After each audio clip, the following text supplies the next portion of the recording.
శ్రీ గురుభ్యో నమ. గురు చరిత్ర 40వ అధ్యాయం. ఫలవృక్షంగా మారిన ఎద్దు కట్టె. సిద్ధిమునీశ్వరుల వారు నామూర్తికి గురు చరిత్రలో ఒక అద్భుతమైన ఘటన చెప్తున్నారు. ఎండు కట్టెను చెట్టుగా మారి కాయలు కాసిన కథ అది.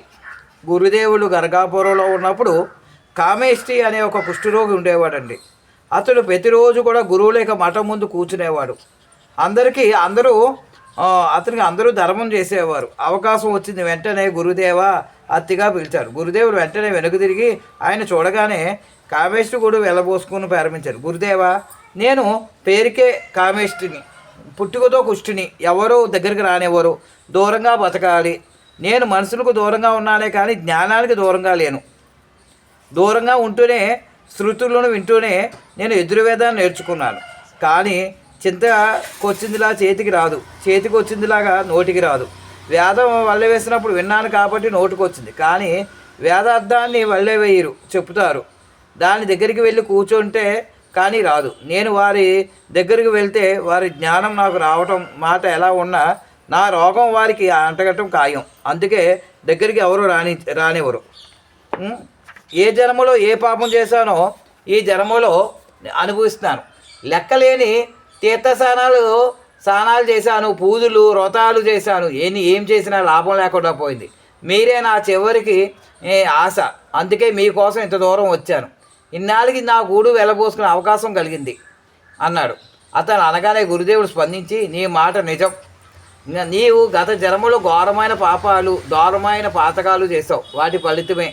దీని నుండి బయటపడాలంటే ఒక పని చేయాలి. ఎదురుగా చూస్తే పొయ్యిలో పెట్టడానికి తీసుకువెళ్తున్న ఒక ఎండు కట్టె కనపడింది.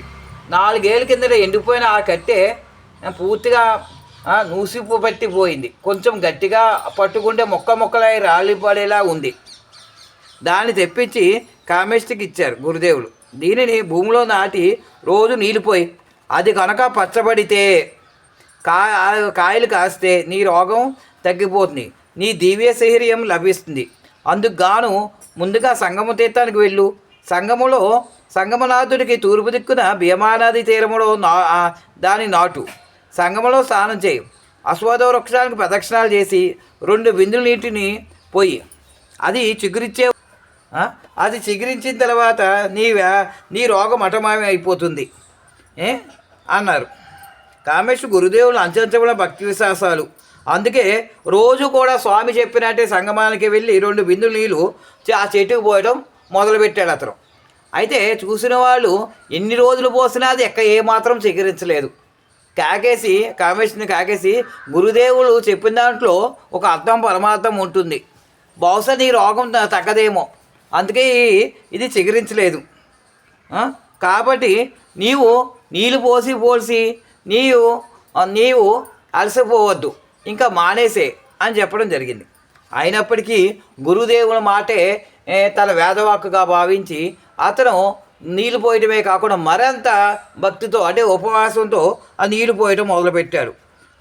అలాగా ఎంత చెట్టుకి ఎంత గాలి, ఎంత భక్తికి అంత ఫలం. పూర్వం ఆ పంచాల నగరానికి సేంకేతు పరిపాలించేవాడు. ఆయనకు ఒక కుమారుడు ఉన్నాడు.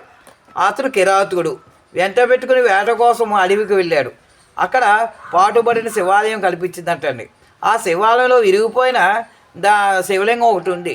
దానికి చేతిలోకి తీసుకుని కిరాతకుడు ఆ రాజకుమారుని అడిగేట, ఈ శివలింగాన్ని నేను ఇంటికి తీసుకువెళ్ళి పూజించాచా అని. అప్పుడు రాకుమారుడు చిరునవ్వు నవ్వుకుని తీసుకెళ్ళు, పూజించు అన్నాడు. వెంటనే కిరాతకుడు రాకుమారుడిని గురువుగా భావించి ఇది ఎలా పూజ చేయాలి అని. ఏముంది లేవయ్యా, రోజు కొద్ది నీళ్ళు పోయి, అలాగే కొద్ది మారేడు ఆకులు, కొద్ది నువ్వు ఎక్కడో చోట కష్టపడి చితాభస్మాన్ని సంపాదించి దాన్ని ప్రసాదంగా పెట్టు అన్నాడు. రాకుమారుడి మాటలు శ్రద్ధగా విన్న కిరాతకుడు రాకుమారుడిని తన గురువునిగా భావించాడు. అతను చెప్పినట్టు చేశాడు. మొదటి నాటి నుండే భార్యతో కలిసి లింగ పూజ చేయడం ప్రారంభించాడు. పూజలో ఏ చిన్న లోపం వచ్చినా ఒప్పుకునేవాడు కాదు కిరాతకుడు. అందుకే భార్య చాలా శ్రద్ధగా కూడా ఆ శివుడికి పూజ చేస్తూ రోజు చిత్తభస్మం తీసుకువచ్చటము, మారేడు ఆకులు, తర్వాత ఉమ్మెత్తికాయలు, ఇలాగా కలవ పువ్వులు అన్నీ తీసుకొచ్చి పూజ చేస్తూ ఉండేది. ఒకరోజు ఆ, ఆ చిత్తభస్మము దొరకలేదు. ఎలాగా? స్వామికి ఏం చెయ్యాలని ఒక ఆతురతగా అతను ఆవేదన చెందుతున్నాడు. ఆ భర్త యొక్క ఆవేదన చూసి భార్య చూ- నా భర్తతో ఇలా అంది, మనమంతా కూడా పరమేశ్వరుడి యొక్క అనుగ్రహం కలగాలి కాబట్టి ఒక పని చేయండి. నేను ఆ పొయ్యి ఉంది కదా, ఆ గాడి పొయ్యిలో కూర్చుంటాను. మీరు కర్రలు వేసి నన్ను దహనం చేయండి. ఆ వచ్చిన చిత్తభస్మాన్ని శివుడికి ప్రసాదంగా పెట్టండి అని చెప్పడం జరిగింది. అప్పుడు వెంటనే ఆ భర్త, అయ్యో నువ్వా చిన్నపిల్లవి, నీకు ఇంకా అచ్చడా ముచ్చడా తీరలేదు, సంతానం కూడా కలగలేదు, నన్ను చేసుకునే కానీ నేను ఏమాత్రం సుఖపెట్టాను, కాబట్టి నేనే ఆ గాడిపోయిలో ఉంటాను, నువ్వు ఆ పరమేశ్వరుడికి ఆ చిత్తభస్మాన్ని ఇవ్వి అన్నాడు. ఆఖరికి భర్త ఒప్పుకోవట్లేదు. దానికి తానుగా ఆ గాడిపోయిలోకి వెళ్ళి కర్రలో పెట్టుకుని నిప్పంటించుకుంది. అతను ఎక్కి ఏడుస్తూ అయినా సరే ఆ ఏడుపులోనే ఆ చిత్తభస్మాన్ని తీసుకుని స్వామివారికి పెట్టి ప్రసాదంగా స్వీకరించి తను పెట్టుకొని అలవాటు ప్రకారం తన భార్యను పిలిచాడు. అప్పుడు భార్య రాకపోయేసరికి భార్యను పిలవడం ప్రారంభించాడు. అప్పుడు తనకి గుర్తుకొచ్చింది, భార్య లేదు కదా అని. అప్పుడు ఎక్కి ఏడ్చి స్పృహ కోల్పోయాడు భర్త. కొద్దిసేపటికి భుజానికి అమూర్త స్పర్శ తగిలింది. వెంటనే కళ్ళు తెరిచి చూశాడు. ఎదురుగా భార్య ఎలా వచ్చిందో అర్థం కాక ఆశ్చర్యంతో తికమక్క పడుతుంటే, నేను కష్టంలోకి దూకిన వెంటనే శివయ్య వచ్చాడు, నిన్ను చూపించాడు, నీ బాధ తీర్చమన్నాడు. ఇంత పెద్ద దేవరా చెప్పింది చేయకపోతే ఎలా అనుకుంటూ లేచాను. చూస్తే నేను బూడిదగా లేను, ఎప్పట్లాగానే ఉన్నాను. అందుకే లేచి నీ చేత బొట్టు పెట్టించుకుంటాను. నువ్వు ఇంకా చావు చచ్చినా చంపలేదు. శివయ్య పిలవాలే, మనం పోవాలా అంటూ అతడికి అల్లుకుపోయింది ఆ భార్య. ఇది సుతమహాముని చెప్పిన సత్యం.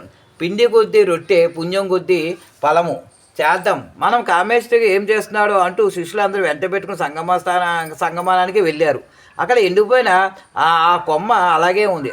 అప్పటికే వారం రోజులుగా ఉపవాసాలు చేస్తున్నాడేమో, శరీరంలో శక్తి కూడా తగ్గిపోయింది. అందుకే నది ఒడ్డున ఇసుకలో పడిపోయి ఉన్నాడు. అతడు తెచ్చిన బిందె పక్కన పడి ఉంది. అందులో కాసిన నీళ్లు మిగిలే ఉన్నాయి. అది చూసిన గురుదేవుడు, కామేష్టి, నీ వంటూ కర్మిష్టానికి ఈ అలసట ఏమిటి? నీకు ఎందుకు ఈ నీరసము? ఏమైంది నీలో సంకల్ప శక్తి? లేచి నిలబడు అనగానే కామేష్టి నిద్రలోంచి లేచినట్లుగా పైకి లేచి అడుగులు తులుతూ కళ్ళు తిరుగుతున్నాయి. అయినా గురుదేవులు కనపడగానే కొత్త శక్తి వచ్చింది. వెంటనే బిందులో మిగిలిన నీళ్ళు తీసుకుని వెళ్ళి ఆ కట్టి మొదట్లో పోశాడు.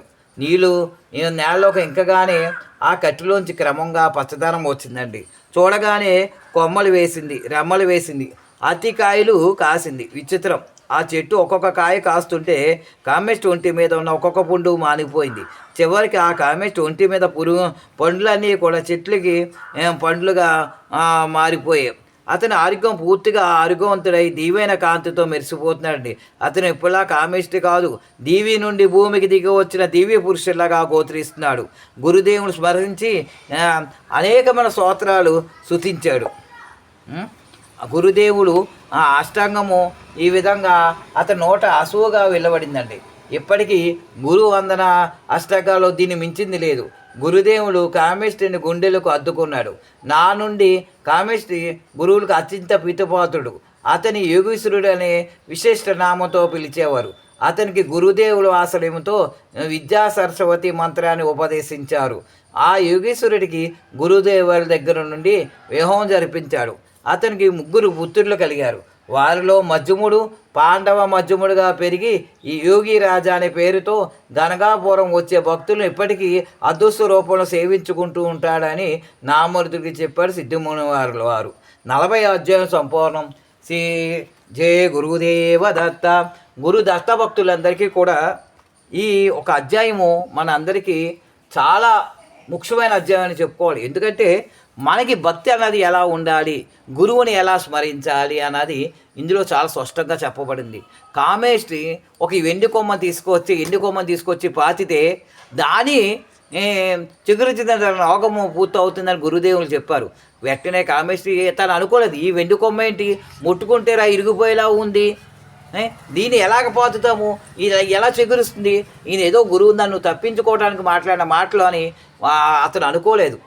భక్తితో గురువు మాటే వేదంగా భావించి అతను ఆ వెండి ఆ ఎండిపోయిన ఆ కర్రను తీసుకెళ్ళి అక్కడ కప్పబెట్టి నీళ్ళు పోయటము ఉపవాసాలు చేశాడు. ప్రాణం మీదకి వచ్చినా సరే గురువు మాట జావదాట్లేదు. అలాగా ఎవరైతే గురువు మీద దృష్టి ఉంటుందో, ఎవరైతే ఆ గురువునే మాటే వేదవాక్కుగా భావిస్తారో వాళ్ళకు గురువు అనుగ్రహం కలుగుతుందని, ఏ విధంగా అయితే కామిష్టికి సంపూర్ణ ఆరోగ్యం కలిగిందో అటువంటి ధన కనక వస్తువులు అన్నీ కూడా మన సమకూరుతాయని చెప్తున్నాను.